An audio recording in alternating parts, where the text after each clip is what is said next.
नमस्कार, आदाब। आप देख रहे हैं हमारा विशेष एक मुलाकात। मैं हूं रिजवान अहमद सिद्दीकी। जैसा कि आप जानते हैं, अपने इस कार्यक्रम में हम आपकी किसी शख्सियत से मुलाकात कराते हैं। आज आपकी हम मुलाकात करा रहे हैं मध्य प्रदेश सरकार के कैबिनेट मंत्री और लंबे समय से वो चर्चा में रहे आदिवासी नेता हैं। उस क्षेत्र में उन्होंने लंबा काम किया है, बड़ा संघर्ष किया है और बहुत संघर्ष करके एक श्रमिक से यहाँ तक वो आगे बढ़े हैं और संघर्ष करके वो यहाँ तक पहुँचे हैं। बहुत अनुभव भी है उन्हें और फिलहाल जैसा मैं जिक्र कर रहा था, उनकी बहुत चर्चा है। तो जी हाँ, मैं बात कर रहा हूँ बिसाहू लाल सिंह जी की। आपका बहुत बहुत स्वागत है। बहुत बहुत धन्यवाद। मध्य प्रदेश सरकार में वो मंत्री हैं और एक ऐसे जिम्मेदारी है उनके पास जिसमें बहुत कुछ करने को है और वो बहुत कुछ सोचते भी रहे हैं लंबे समय तक। साथ ही जब कांग्रेस की सरकार बनी तो लोग ये मानते थे कि वो मंत्री बनेंगे, लेकिन ये इत्तेफाक हुआ अचानक कि वो मंत्री नहीं बने। उनकी वरिष्ठता का ध्यान नहीं दिया गया। इसको लेकर उन्होंने दबी जबान में अपनी बातें भी आगे बढ़ाई, लेकिन पार्टी अनुशासन का ध्यान भी रखते रहे। लेकिन अचानक बिसाहू लाल सिंह ऐसा कदम उठाएंगे ये किसी ने सोचा नहीं था और फिर वो एक ऐसा कदम जिससे मध्य प्रदेश की जो सरकार है वो गिर गई और अब वो जनता के बीच फिर जाएंगे चुनाव लड़ने और मध्य प्रदेश सरकार के कैबिनेट मंत्री। अगर मैं इस घटनाक्रम से ही चीजें शुरू करूं तो आखिर ऐसा क्या हुआ जो बिसाहू लाल सिंह जैसा धैर्यवान नेता इतना नाखुश हो? देखिए, आज भी मध्य प्रदेश की विधानसभा में मुझसे वरिष्ठ कोई विधायक नहीं है। मैं बड़े संघर्ष करके 1980 में प्रथम बार विधायक और लगातार कांग्रेस पार्टी का प्रतिनिधित्व किया।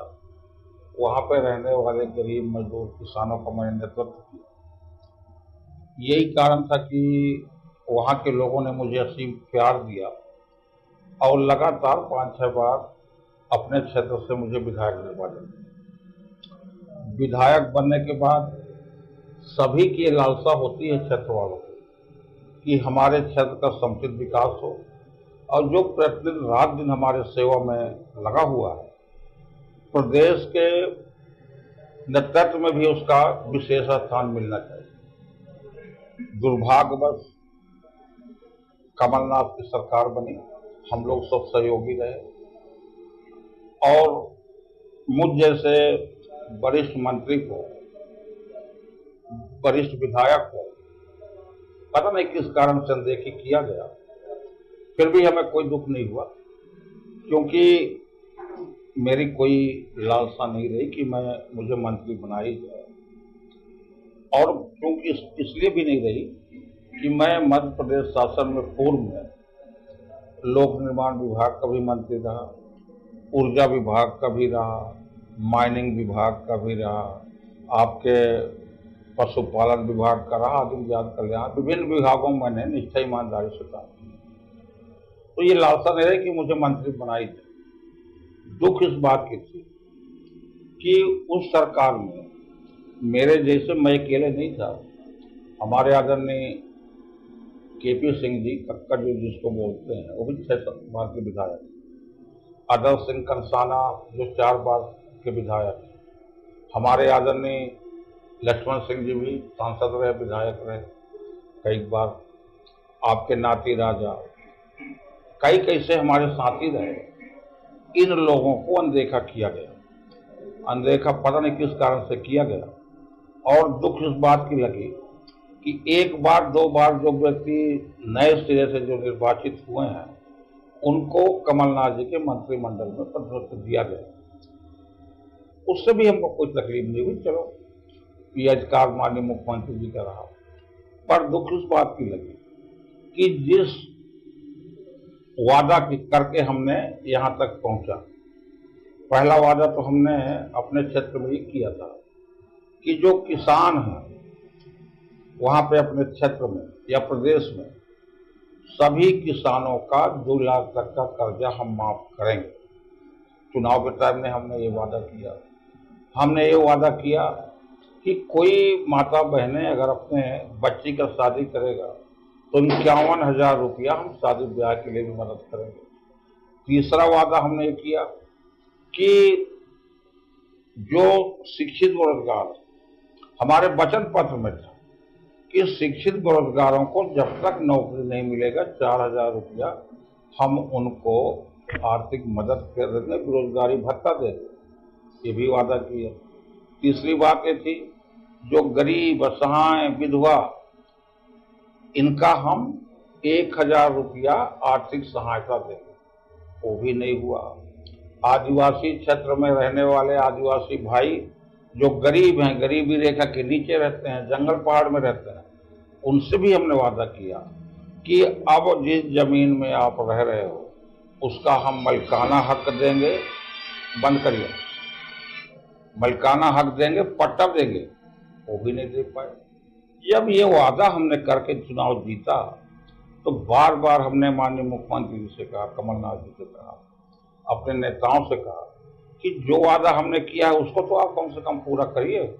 मंत्री बनाना न बनाना हमारा कोई वो उद्देश्य नहीं है, आपके अधिकार क्षेत्र में आता है। इन सब वादाओं को भी कांग्रेस के लोग, हमारे पुराने साथी, पूरा नहीं किए। जब ये पूरा नहीं किए तो मैंने सोचा कि जिस वादा के साथ पब्लिक ने हमें यहाँ तक पहुँचाया है, अगर उनके हितों की हम रक्षा नहीं कर सकते हैं तो इसे पार्टी में रहना बेकार। यही कारण से हमने ये कांग्रेस पार्टी छोड़ी और भारतीय जनता पार्टी में मदद कर। जी, तो ये वजह आप बता रहे हैं जी। लेकिन जैसा कि कमलनाथ अपनी प्रेस कॉन्फ्रेंस में कह चुके हैं, दिग्विजय सिंह प्रेस कॉन्फ्रेंस में कह चुके हैं, अन्य मंत्री कह चुके हैं कि किसान कर्ज माफ की बात है तो 1 लाख तक के उन्होंने कर्ज माफ कर दिए। सरकार की प्रक्रिया है ये उसी तरह से चलती है, और अगला जब किस्त वो देने की तैयारी कर रहे थे तो सरकार गिरा दी गई। साथ ही उनका ये भी कहना है कि वो जो कन्या विवाह है उसके लिए भी उन्होंने पैसे देने शुरू कर दिए। बेरोजगारी को लेकर उन्होंने मध्य प्रदेश में प्रावधान किए, 70-75% मध्य प्रदेश के लोगों को ही मिलेगा, और उन्होंने उसके लिए इन्वेस्टर को बुलाने, आमंत्रित करने के लिए बहुत ढेर सारी योजनाएं बनाई। इस तरह का वो जिक्र करते हैं।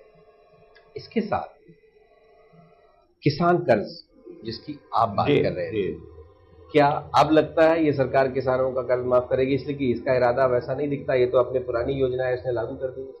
देखिए, जब कोई भी सरकार बनती है तो इनके घोषणा पत्र, वचन पत्र बनते हैं।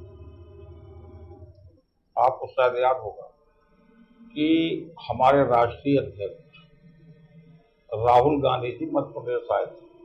मंदसौर में जब किसानों के साथ ये सब हुआ, उन्होंने साफ शब्दों में कहा था कि अगर 10 दिन में किसानों के कर्जा माफ नहीं होगा तो जो भी मुख्यमंत्री होगा 11वें दिन मुख्यमंत्री नहीं रहे। राष्ट्रीय अध्यक्ष हमारे चाह रहे थे कि 10 दिन में ये काम हम पूरा करेंगे, पर हम उस काम को 1 साल तक पूरा नहीं कर पाए। दूसरी बात, मैंने कई बार देखा, कई जगह ये इनका आता रहता है कि हमने किसानों के लिए किया, इसके लिए किया। मैं आज भी आपके माध्यम से कहना चाहूँगा प्रदेश की जनता को, शहडोल संभाग में 3 जिला आते हैं, एक भी किसानों की बात बता दें कि किसका 2 लाख तक का कर्जा माफ किया। प्रदेश की बात तो छोड़िए, मैं अपने एरिया की बात कर रहा हूँ। एक भी बार ये बता दें कि हमने फलाने बच्ची के शादी के लिए 51,000 रुपये, ये भी ये बता दें कि जो हमने वादा किया था कि अपने शिक्षित बेरोजगारों को, एक भी शिक्षित बेरोजगारों को, आप कह रहे हैं जो वचन दिया था उसमें से क्या निभाया इन्होंने वो बता दें, उसका आप उनसे हिसाब मांग रहे हैं। उस सरकार में आप थे। और किसान कर्ज माफ का जैसे फिर एक बार जिक्र है, मैंने आपसे सवाल पूछा था कि क्या इसलिए कि घोषणा पत्र पर तो चुनाव जो हुआ उसमें कांग्रेस आगे थी और अब आप लोग चूंकि बीजेपी में चले गए हैं, लेकिन चूंकि आप भी जनता से ये वादा करके आए थे, नए सिरे से अब आप फिर चुनाव लड़ेंगे, लेकिन क्या किसान कर्ज माफ होगा या नहीं होगा? क्या बात हुई है मुख्यमंत्री से? देखिए, लगातार ये जो विभाग है, ये गरीब लोगों से जुड़ा हुआ विभाग है। उनको सही ढंग से गरीबी की रेखा के नीचे रहने वाले किसान मजदूर जो भी हैं, उनको समय सीमा पर खाद्यान्न की उपलब्धता होनी चाहिए। आज हमने जो वादा किया, चुनाव लड़ता है हर पार्टियों की एक अलग घोषणा पत्र होती है। लगातार आज माननीय मुख्यमंत्री जी ये प्रयास कर रहे हैं कि किसी ढंग से किसानों के हितों की रक्षा होनी चाहिए, अनहित नहीं होनी चाहिए। इस ओर लगातार प्रयास कर रहे हैं। हमने तो अभी फिलहाल सरकार बनने के बाद कोई ऐसी वादा तो किए नहीं, फिर भी हमें विश्वास है कि आने वाले समय में हमारे पास अभी 3.5 साल काम करने का मौका है। आने वाले समय पर हम जितना हो सकेगा किसानों के लिए, गरीबों के लिए, अनुसूचित जाति जनजाति के लिए, आम वर्गों के विकास के लिए जो भी करना पड़ेगा ये सरकार करेगी। बिल्कुल वचन इस सरकार ने नहीं दिया था, आप सबने दिया था, घोषणा पार्टी ने दिया था, बहुत तरह की चीजें वचन का तकाजा आप लगातार करते रहे हैं, आइंदा भी करेंगे, ऐसी सब जनता आपसे उम्मीद करती है। अब चुनाव में जाने वाले हैं जी। चुनाव लड़ना कोई मामूली बात नहीं होती, और वैसे भी आपने जीत का मजा भी लिया है, तो हार का स्वाद भी चखा है। जी हाँ जी। और ऐसे समय में इतना बड़ा निर्णय जब आप ले रहे थे तो हिचकिचाहट नहीं हुई कि कैसे जाएंगे जनता के बीच?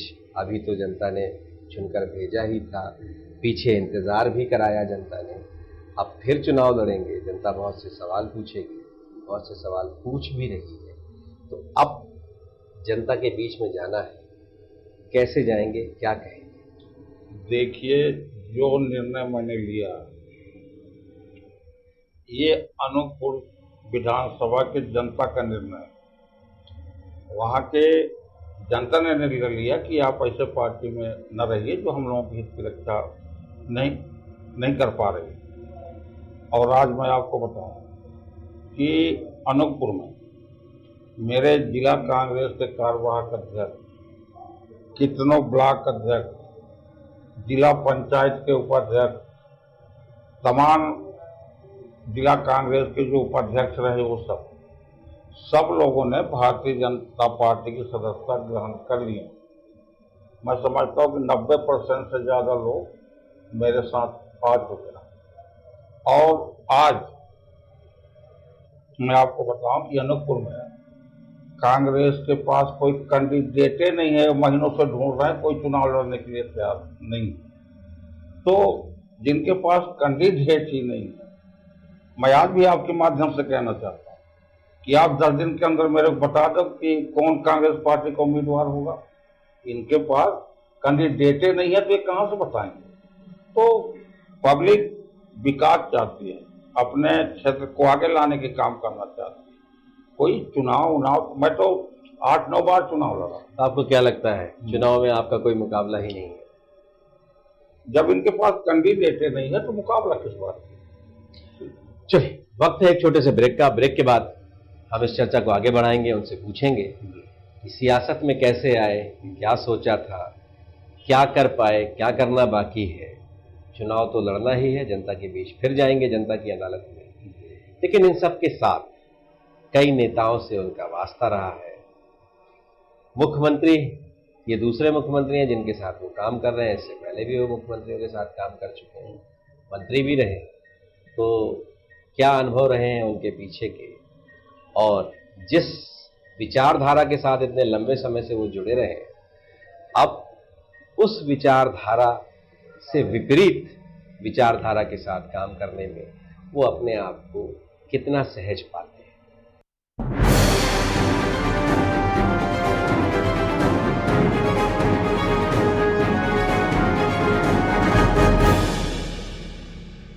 सब कुछ आजमाया और तब मैंने माना कि सिर्फ सच्ची सहेली ही है महिलाओं के उन मुश्किल दिनों की हर समस्या, जैसे कठिन दर्द, अनियमितता, खून की कमी, थकान व कमजोरी जैसी सभी प्रॉब्लम्स के लिए नंबर 1 औषधि एवं टॉनिक। क्योंकि सिर्फ सच्ची सहेली में है 67 खास आयुर्वेदिक जड़ी बूटियाँ जो मुश्किल दिनों की सभी तकलीफों को अंदर से ठीक करने में मदद करे।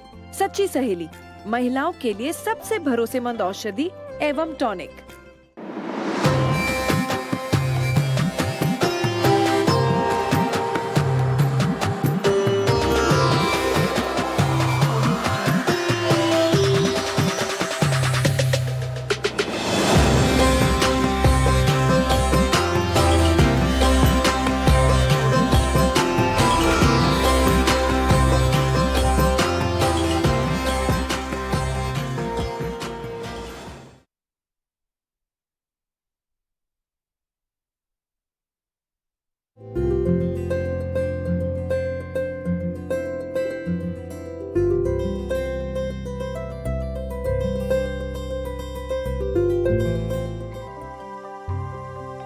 अरे और मनोहर, बुआई हो गई?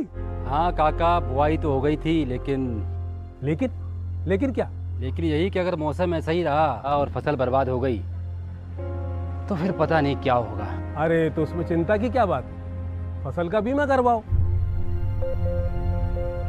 भगवान ना करे कोई प्राकृतिक आपदा से फसल खराब हो जाए तो उसकी कीमत बीमा कंपनी देगी। फसल का बीमा वो कैसे? प्रधानमंत्री फसल बीमा योजना से। अपने कागज लेकर बैंक या लोक सेवा केंद्र जाओ और फसल का बीमा करवाओ। ये बात तो सही कही काका, लेकिन सुना है कि बीमा में तो बहुत पैसा लगता है। बिल्कुल नहीं, किसान को तो कुल बीमित राशि का मात्र 2% प्रीमियम देना होता है। प्रीमियम का बाकी पैसा तो हमारी सरकार भरती है। अरे वाह काका, तो फिर आज ही लोक सेवा केंद्र जाता हूँ और अपनी फसल का बीमा करवाता हूँ। बिल्कुल, क्यों राधे? चलो अच्छा, राम राम। प्रधानमंत्री फसल बीमा योजना के तहत 2020 की खरीफ फसलों के लिए फसल बीमा किया जा रहा है, जिसमें फसल की बीमित राशि का मात्र 2% प्रीमियम किसान को देना होगा। प्रीमियम का बाकी पैसा सरकार देगी। ऋणी, बटाईदार एवं काश्तकार सहित सभी किसान इस योजना का लाभ ले सकते हैं। योजना के अंतर्गत अपनी फसल का बीमा करवाने के लिए बैंक, लोक सेवा केंद्र या बीमा कंपनी के अधिकृत एजेंट से संपर्क करें। याद रखें, खरीफ फसल 2020 के लिए बीमा करवाने की अंतिम तिथि 31 जुलाई 2020 है। प्रधानमंत्री फसल बीमा योजना, खिल रही हैं खुशियां, मुस्कुरा रहे किसान। खेती आधार है मध्य प्रदेश का, हमारे देश का। ये सरकार आपकी सरकार है। किसानों के कल्याण में कोई कसर नहीं छोड़ेगी।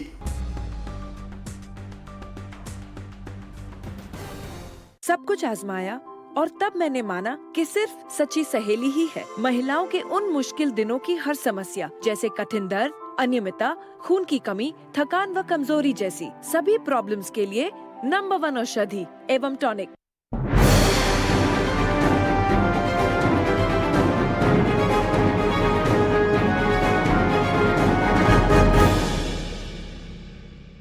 ब्रेक के बाद आपका एक बार फिर स्वागत है। हमारे साथ बिसाहुलाल सिंह हैं, जो मध्य प्रदेश सरकार में शिवराज कैबिनेट में वरिष्ठ मंत्री हैं।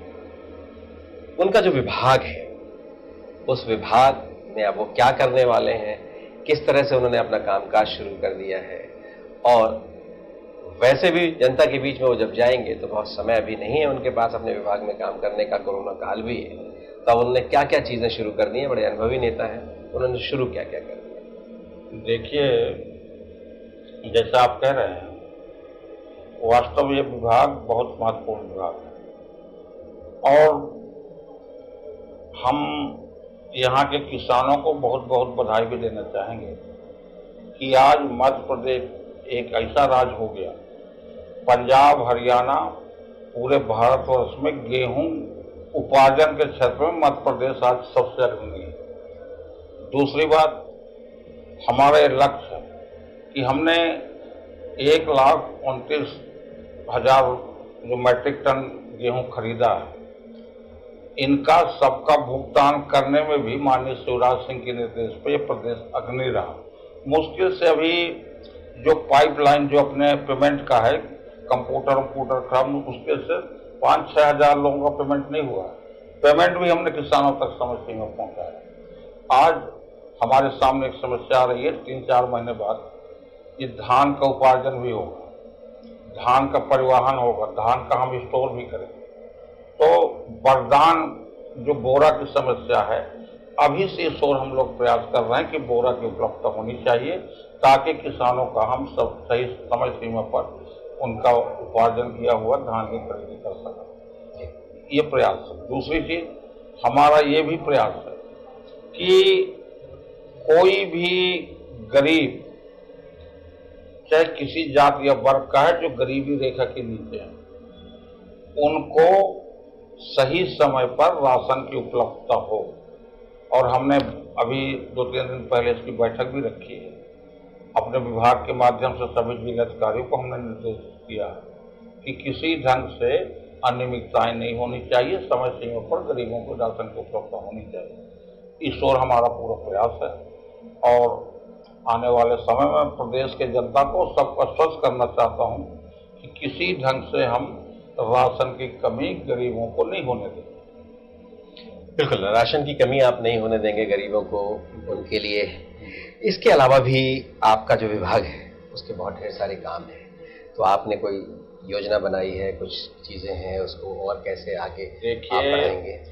ये बात सही है कि पर्याप्त स्टोर करने के लिए हमारे पास गोदाम भी नहीं। हम लोग ये प्रयास कर रहे हैं कि कुछ और गोदाम प्रदेश में बनाए जाए। दूसरी चीज, मिलिंग करने के लिए हमारे पास उतना आज जो प्लांट होता है, जो मिलिंग करने के लिए धान वगैरह का होता है, वो भी पर्याप्त मात्रा में नहीं है। तो हमने योजना बनाया है कि अगर कोई किसान गोदाम बनाना चाहे, उसको हम अपने विभाग से अनुदान देंगे। कोई अगर अपना मिल खोलना चाहता है धान वगैरह का, तो उसके लिए भी अनुदान देंगे और समय सीमा पर उसको हम बनाने की कार्रवाई करेंगे। बिल्कुल, ये जो आपका खाद्य नागरिक आपूर्ति विभाग है, ये जो विभाग है, इसमें बहुत ढेर सारे काम हैं। आप जिक्र कर रहे हैं कि गोडाउन नहीं है, जो सरकार 15 साल रही है, अब उसके आप हिस्से हैं, लेकिन 15 साल आप उसके खिलाफ संघर्ष भी करते रहे। 15 सालों में वो गोडाउन नहीं बना पाई, 6 साल केंद्र में भी सरकार रही, वो गोडाउन नहीं बना पाई। तो ये जो उपार्जन जिस तरह से बढ़ा, ये खुले में सड़ रहा है, नुकसान हो रहा है, और बहुत बड़े पैमाने पर बाजार भी नहीं, उसके लिए बाजार भी नहीं। देखिए, पहले जितना यहाँ उत्पादन होता था, आज हमारे पास 40 गोदाम, तो उस समय जो उत्पादन था उस हिसाब से था। आज इकट्ठा बढ़ के 129.34 लाख मीट्रिक टन हो गए। हमें उम्मीद थोड़ी थी कि हम मध्य प्रदेश आज देश, मतलब आप क्या कह रहे हैं कि पीछे सरकार की, अफसरों की दूरदृष्टि उतनी नहीं थी कि उन्हें ये लगे कि वो दूरदृष्टि थी, उनको ये नहीं था कि इतना उत्पादन होगा। पर आज यहाँ के किसान काफी मेहनत कर रहे हैं और नए टेक्नोलॉजी का वो लोग अपने कृषि के क्षेत्र में विकास कर रहे हैं, जिसके चलते दिनों प्रतिदिन उत्पादन बढ़ती जा रही है और जिस हिसाब से उत्पादन बढ़ेगा उस तरह उसकी व्यवस्था की जाएगी। बिल्कुल, बिसाऊलाल जी बहुत मजे हुए नेता हैं। विपक्ष में रहकर क्या कहते थे, फिर सरकार में आकर क्या कहते थे, अब फिर नए सिरे से सरकार में है। जाहिर है वो समझते हैं चीजों को, किसको किस तरह से कहना है और क्या जरूरतें हैं, कैसे पूर्ति करना है, कितनी कर पाते हैं, कितनी नहीं कर पाते हैं, ये तो वक्त बताएगा। लेकिन चलिए, ये इतने मंझे हुए राजनेता कैसे बने, कहां से बढ़े, यहां तक कैसे आए, शुरुआत से पूछते हैं। बिसाऊलाल जी, आप कैसे सियासत में आए, क्या सोचा था? शुरू से सियासत में आना था, पढ़ाई लिखाई करते थे जब स्कूल या इस तरह की चीजों में, तो कितना दुर्गम था उस समय उन तरह की चीजों का? परिवार के लोगों की क्या सोच थी? एक आप ऐसे परिवार से आते हैं, आदिवासी नेता हैं, जहां सरकारी नौकरी करने के बहुत अवसर थे, तो क्या किया आपने और फिर यहां तक कैसे आए? देखिए, मैं मूलतः एक किसान परिवार से हूँ। मेरे पिताजी, मेरे माता पिता सब खेती करते हैं। आज वो नहीं है, आज मैं और मेरा परिवार खेती पे डिपेंड है। मैं जब पढ़ाई कर रहा था तो अनूपपुर में कोतमा के अलावा कहीं हायर सेकेंडरी स्कूल नहीं है। मैंने 10-15 किलोमीटर जाके रोज शिक्षा साइकिल से जाया, पैदल भी गया और कुछ समय के लिए 5 रुपया महीने पे किराए पे घर भी लिया। कोतमा में लाइट नहीं थी तो हमने लैंप में पढ़ाई की। कोतमा में बिजली नहीं थी हमारे पास इस मेहनत करके हमने वहाँ पे 12वीं पास की। कॉलेज नहीं था, मैंने रीवा गया और रीवा में पोस्ट ग्रेजुएशन किया। उस समय सागर यूनिवर्सिटी हुआ करता था, बाद में अवधेश प्रताप वहाँ पढ़ के आया। मेरे साथ मेरे साथी थे भंवर सिंह पोर्ते जी। 1972 में मरवाही से वो विधायक निर्वाचित हुए और उप शिक्षा मंत्री बन गए, क्योंकि उनके साथ में रहता था और राजनीतिक में हमारे साथ ही रहे। तो हमने भी प्रयास किया कि चलो हम भी अब कम से कम पब्लिक क्षेत्र में काम करें। और मुझे इस बात की प्रसन्नता है कि मुझे देखकर हमारे आदरणीय विद्याचरण शुक्ल जी आज नहीं, उन्होंने मेरी सिफारिश इंदिरा गांधी से की और 80 में सबसे पहले मुझे इंदिरा गांधी जी ने टिकट दी। मुझे गर्व है कि मैं विद्याचरण शुक्ला जी के साथ भी काम किया, जो हमारे नेता थे। आदरणीय अर्जुन सिंह जी के साथ रहे, आदरणीय श्रीनिवास तिवारी जी के साथ भी रहा।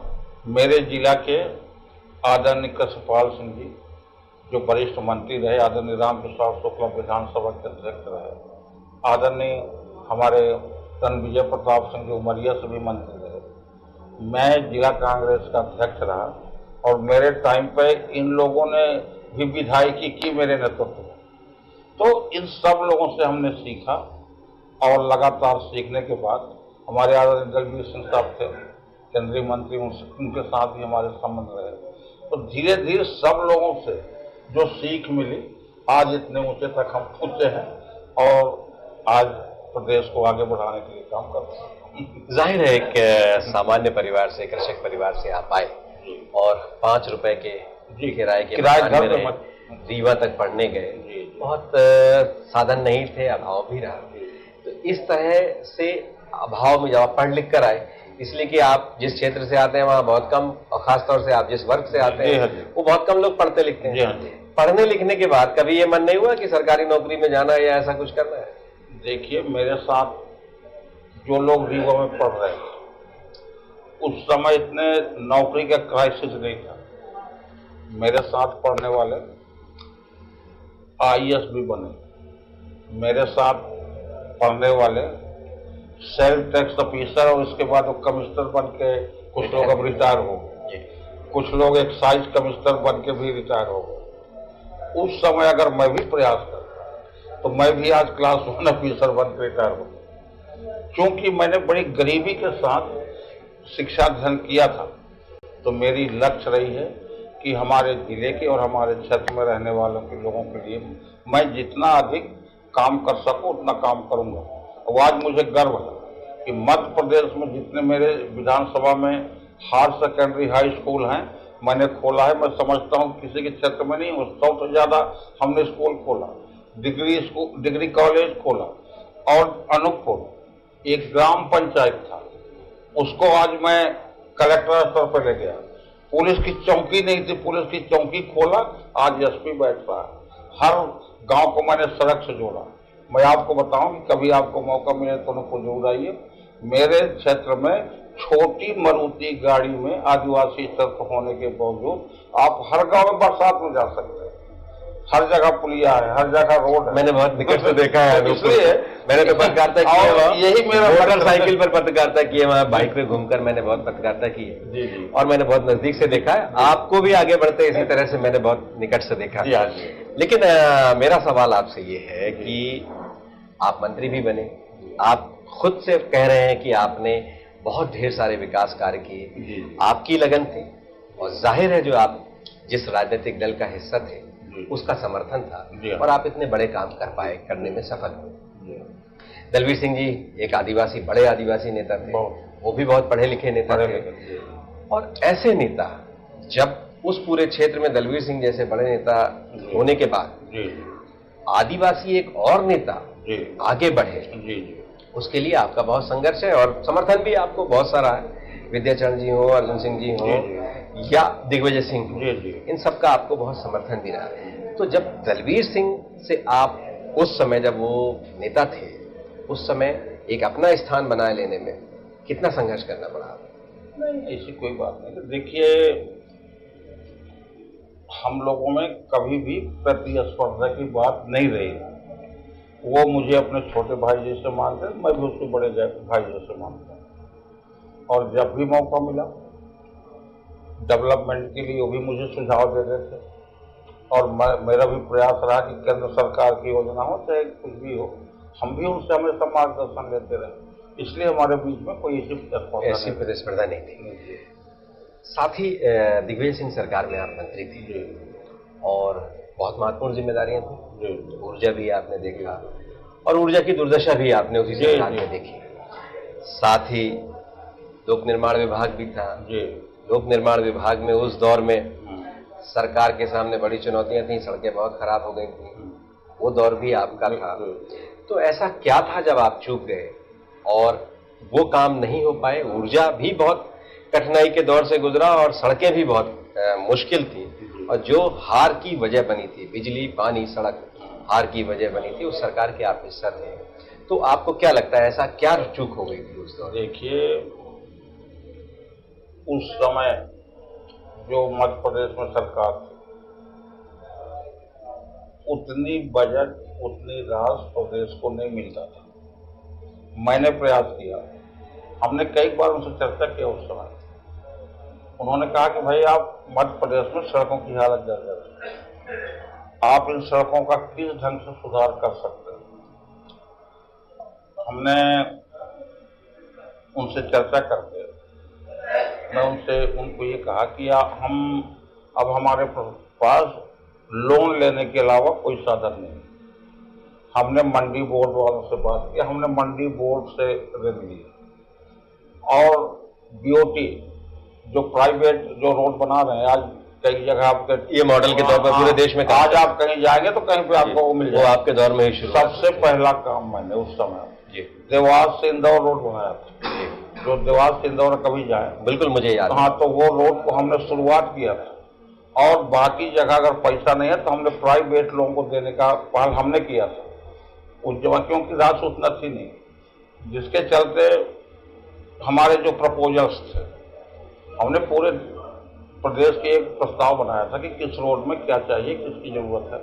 भले पैसा नहीं है तो अधिकांश रोडों को हमने उसके बाद प्राइवेट लोगों को देने का एक कार्यक्रम निश्चित किया, और उसी कार्यक्रम के तहत आज माननीय शिवराज सिंह के नेतृत्व में, आदरणीय मोदी जी के नेतृत्व में, मैं समझता हूँ कि देश भर में बढ़ रहा है। उस दौर में भी बढ़ा था, मुझे याद है। जी, और कुछ टोल लगकर भी बहुत ढेर सारी इस तरह की चीजें उस दौर में हुई थी। दूसरा, आप जब लौटे, आप चले गए अचानक, वहां मनेसर में एक होटल का जिक्र आया बहुत, फिर आप बेंगलोर चले गए, फिर आप लौट आए। जब आप लौट कर आए तो दिग्विजय सिंह भी मिले, कमलनाथ भी मिले, आप सबसे मिले। दिग्विजय सिंह तो आपके नेता ही थे, आप उनके बहुत निकट भी रहे, और फिर आप आए। मैं पार्टी के साथ हूं, सब तरह की चीजें हैं, सारी बातचीत हुई, सब बातचीत हो गई थी। फिर अचानक पता चला बिसाहुलाल जी नहीं, फिर चले गए। तो ये क्या हुआ? ये घटनाक्रम में क्या कमलनाथ जी ने आपसे ठीक से बात नहीं की, या दिग्विजय सिंह जी ने आपसे ठीक से बात नहीं हुआ क्या? देखिए, आज भी मैं इस बात को कहने के लिए तैयार हूं कि कमलनाथ जी एक निष्पक्ष नेता हैं, और पहली बात तो ये है कि वो भोले बाबा हैं, शंकर भगवान। वो ये जो कांग्रेस में उनके साथ नेता यहाँ काम करते हैं, ये बहुत ही चालू किस्म के नेता हैं, इन चीजों को नहीं समझ पाया। कमलनाथ जी कभी नहीं जानते थे कि हमारी सरकार गिरेगी, पर जो उनके सहयोगी लोग थे, जो उनको आश्वस्त करते रहे कि सरकार नहीं जाएगी, ऐसे लोगों के चक्कर में आके वो पड़ गए और उनकी सरकार गिर गई। अब उनको एहसास हो रहा है कि हमारी सरकार किसकी बदौलत गई है, उनका नाम भी वो लेते हैं।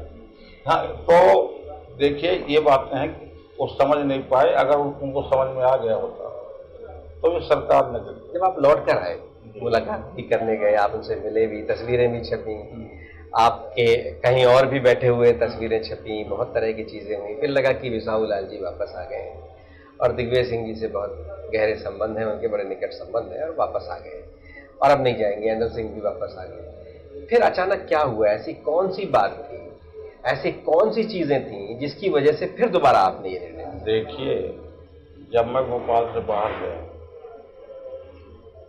दिल्ली गया जी, जहां आप जिक्र कर रहे हैं जी, मेरे कमरे पे जयवर्धन सिंह जी भी आए, जीतू पटवारी भी आए, और जयवर्धन सिंह को मैंने साफ कह दिया था, कभी मौका मिले तो आप मुझसे पूछिए। मैंने उनको कह दिया कि मुझे अब विधायक नहीं रहना, मैं विधायक पद से इस्तीफा दूंगा। उन्होंने, क्योंकि मेरा काफी इज्जत करते हैं, इनका हमारा बहुत दिन से पारिवारिक संबंध रहा है आदरणीय दिग्विजय सिंह जी से। इनके सभी बच्चियों के शादी में गया, इनके जब मिसेज के जब देहांत हुआ उसमें भी गया, इनके शादी में, मतलब सब मिला के इनके हमारे बड़ा घरेलू संबंध। तो इन्होंने कहा, दादा एक बार मैं हाथ जोड़ के आपसे प्रार्थना करता हूँ कि आप एक बार चलिए और ये निर्णय मत लीजिए। मैंने उस समय ही कह दिया था, देखो अब मेरी इच्छा विधायक रहने की नहीं, क्योंकि ऐसे पार्टी के नेतृत्व में मैं काम नहीं करना चाहता हूँ, इसलिए मैं इस्तीफा दूंगा। मुझसे दिल्ली में या कि भोपाल में जब लौट के आया तब भी दिग्विजय सिंह से मुलाकात नहीं हुई। गलत बात है कि दिग्विजय सिंह से मुलाकात हुई, ऐसी कोई बात नहीं। जरूर मैं जब बंगलौर से आया, और बंगलौर से इसलिए आया, किसी के बुलाने से नहीं आया, होली का त्योहार था और होली में मेरे यहाँ हर होली में करीब हम क्षेत्र भर के लोगों को बुलाते हैं, होली मिलन समारोह रखते हैं और खाना पीने का प्रोग्राम रखते हैं। इस कारण से मैं बंगलौर से आया, और बंगलौर से आया तो इन लोगों को पता चला तो सीधा कमलनाथ जी के यहाँ लगे। कमलनाथ जी के यहाँ मैं जरूर गया, पर कमलनाथ जी ने मुझे कोई ऐसी लालच नहीं दी, ना कोई ऐसी बात मेरी हुई कि क्या कहते हैं मैं कांग्रेस में बना रहूं, ऐसा कोई मैंने उनको आश्वस्त नहीं किया था। और दूसरे दिन मैंने आदरणीय हमारे जो वर्तमान मुख्यमंत्री शिवराज सिंह के यहाँ गया और साफ साफ शब्दों में कह दिया कि आज मैं भारतीय जनता पार्टी की सदस्यता ग्रहण कर रहा हूँ, कांग्रेस के सदस्यता से इस्तीफा दे रहा हूँ। मुझे ये बात, जरूर ये बात है कि जितने यहाँ के कांग्रेस के वरिष्ठ लोग हैं और उनके जितने मित्र लोग हैं, सब लोगों ने काफी प्रयास किया कि आप कांग्रेस से इस्तीफा न दीजिए, क्योंकि मुझे बड़ा धक्का इस बात की लगी थी कि जिन हितों को लेके हम लोग विधायक बने और उनकी बात न सुनवाई हो तो ऐसे पार्टी में रहने से कोई मतलब। बस एक अंतिम सवाल आपका इसी से संबंधित सवाल है आपसे कि विचारधारा, आप कांग्रेस की विचारधारा से रहे हैं, संघर्ष भी किया, आप ऐसे परिवार से भी आते हैं, आपको नेतृत्व भी ऐसे लोगों का मिला जो उस विचारधारा से ओतप्रोत रहे हैं। आप उस विचारधारा से अलग किसी और विचारधारा, जिस विचारधारा का आप वर्षों से विरोध करते रहे, जिससे आपको कभी हारना कभी जीतना पड़ा है, अब उस विचारधारा के साथ कैसे सामने बैठाएंगे आप? देखिए, ये जो लड़ाई है, इसी बात की लड़ाई है, विचारधारा की। कांग्रेस की विचारधारा, भारतीय जनता पार्टी की विचारधारा और सोच सबके। प्रदेश में कोई भी पार्टी हो, सोच एक ही है कि प्रदेश का विकास हो, प्रदेश को किस ढंग से आगे लाए, और इसके विपरीत अगर हम काम करना शुरू कर देंगे तो विचारधारा समाप्त हो जाती है, सोचे रह जाते हैं।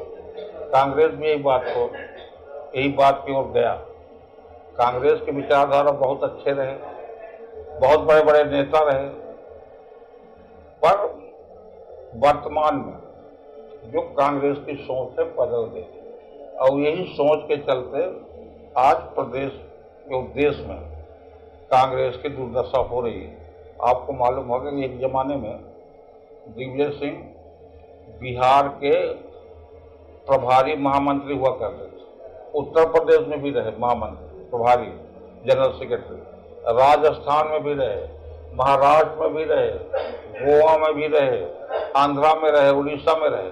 आज ऐसा कौन सा कारण है कि दिग्विजय सिंह जनरल सेक्रेटरी नहीं रह गए और किसी प्रांत में किसी प्रांत का इंचार्ज भी नहीं है।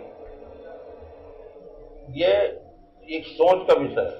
इतने कार्य समिति के सदस्य हुआ करते थे, आज कार्य समिति के सदस्य भी नहीं रह गए। इसका सबसे बड़ा कारण यह है कि उनकी सोच पुरानी सोच नहीं रहेगी। अगर आज इंदिरा जी की जो सोच रही गरीबों को आगे लाने की, आदरणीय हमारे राजू जी का सोच रहा जो पूर्व, वो सोच बदल गई और व्यक्तिगत स्वार्थ में लिप्त हो गए। हम जैसे वरिष्ठ लोगों को किनारा करके अपने लड़के को कैबिनेट मंत्री बना दिए, उनके भतीजा क्या कहते प्रिय भट्ट सिंह को बता दिए, कुछ चमचों को बना दिए। तो अब उनका व्यक्तिगत सोच बदल गई अपने परिवार को आगे लाने का। जहां परिवारवाद हावी होगा, जहां भाई भतीजावाद हावी होगा, उस घर का, उस परिवार का, उस पार्टी का अनित होना ही है। और यही कारण से वो पार्टी गिरती। तो मतलब आप दिग्विजय सिंह से व्यक्तिगत रूप से नाराज हैं इन सारी तरह की चीजों से, और आपकी पार्टी छोड़ने की बड़ी वजह वो भी है? सवाल नहीं पैदा होता। मुझे इस बात की जानकारी आदरणीय राजीव जी राहुल गांधी ने दी। इस बात की जानकारी मेरे को अहमद पटेल जी ने दी। आपका मेरा नाम मंत्रिमंडल के सूची में है। क्योंकि मैं किसी बड़े नेता का लड़का था नहीं, किसी बड़े नेता का भतीजा था नहीं, इसलिए मुझे नहीं रखा गया। मेरे नाम होते हुए मैं भी दिग्विजय सिंह का भतीजा लड़का होता तो जरूर मंत्री बन जाता। मैं नहीं रहा इसलिए नहीं बना, तो उसमें मुझे दुख का बात। भाई मेरे खानदान में कोई नेता पहले थे नहीं। पहले तो मंत्री थे आप, दिग्विजय सिंह नहीं बनाया। दिग्विजय, मैं आपसे कहता हूँ, मुझे आदरणीय इंदिरा जी पहचान थे। 3-4 बार उनका मैंने शहडोल में सम्मेलन कराया। राजू जी मेरे पहचानते थे, उनका सम्मेलन किया। आदरणीय ये भी पहचानते, सोनिया जी का मैंने 3-4 बार उनका सम्मेलन किया। और राहुल गांधी का भी राहुल गांधी का भी किया। और दिग्विजय सिंह तो मुझे बहुत दिन से जानते हैं। जानते हुए भी अपने लड़के भाई भतीजों के चलते किनारे कर दिए, जिसके चलते वो भी किनारे हो गए। बिसाहूलाल जी, आप हमारे साथ जुड़े और बहुत बेबाकी से आपने अपनी बातें की, आपका बहुत बहुत धन्यवाद। तो ये थे बिसाहूलाल सिंह, बहुत संघर्ष करके यहाँ तक आए हैं। एक बहुत गरीब कृषक परिवार से आए और पढ़ाई लिखाई की, पढ़ने के लिए पैदल भी गए, अनूपपुर गए, रीवा गए और पढ़ाई लिखाई की। कांग्रेस के बड़े नेताओं के संपर्क में आए, उस सिद्धांत, उस नीति को उन्होंने अपना आदर्श बनाया और लगातार संघर्ष करके यहाँ तक पहुंचे। मंत्री रहे, मंत्री रहते उन्होंने कई बड़े काम किए। अब फिर मंत्री बनकर वो कई बड़े काम करना चाहते हैं। उन्हें शिकायत है अपने उस नेता से जिसके साथ वो लंबे समय तक काम करते रहे। उन्होंने उनकी वरिष्ठता का ध्यान नहीं रखा, सूची में उनका नाम था लेकिन वो मंत्री नहीं रहे और इस बात का उन्हें मलाल है। और विधायकी वो छोड़ना चाहते थे, वो नेतृत्व को बता चुके थे कि अब वो मैं विधायक नहीं रहूंगा। और कमलनाथ से ऐसी कोई बात भी नहीं हुई जिससे वो रुकते। और जनता के बीच, जनता के लिए ही वो संघर्ष कर रहे हैं, उनका कहना है। और उनके बीच जाएंगे, उनके बीच एक बार फिर नए सिरे से। और कांग्रेस के पास तो अब कैंडिडेट भी नहीं है। वो कहते हैं कार्यकारी अध्यक्ष सहित, ब्लॉक अध्यक्ष सहित कई लोग जो हैं वो उनके साथ आ गए हैं। जाहिर है वो चूंकि उस जिले के, उस क्षेत्र के बहुत प्रभावशाली नेता रहे हैं, तो उनकी रिकमेंडेशन में बहुत लोग बने होंगे। लेकिन क्या कैंडिडेट नहीं है कांग्रेस के पास? वो दावा करते हैं अगर कांग्रेस के पास कैंडिडेट है तो 10 दिन के सामने जाहिर करें। और उन्हें पूरा भरोसा है कि कांग्रेस के पास कोई कैंडिडेट नहीं है और वो चुनाव भी जीतेंगे। खाद्य नागरिक आपूर्ति विभाग के नेता होने के, मंत्री होने के नाते वो ये कहते हैं कि अभी बहुत ढेर सारे गोडाउन बनाने हैं, बहुत से काम करने हैं और ये अनुमान नहीं लग पाया कि इतने बड़े पैमाने पर नई तकनीक से खेती होगी, इसीलिए भंडारण की अभी उतनी सुविधा नहीं है। आने वाले वक्त में भंडारण होगा। विपक्ष में थे तो इन सब चीजों पर सवाल खड़े करते थे। अब चूंकि सरकार में है तो ये करेंगे, वो ये कह रहे हैं। और जाहिर है नेता अपनी परिस्थितियां और अनुकूलता के हिसाब से बहुत सी बातें कर रहे हैं, वो भी कर रहे हैं और बहुत मंझे हुए नेता बड़ी बेबाकी से कह रहे हैं। तो चलिए फिर मिलेंगे एक नए मेहमान के साथ, तब तक मुझे दीजिए इजाजत।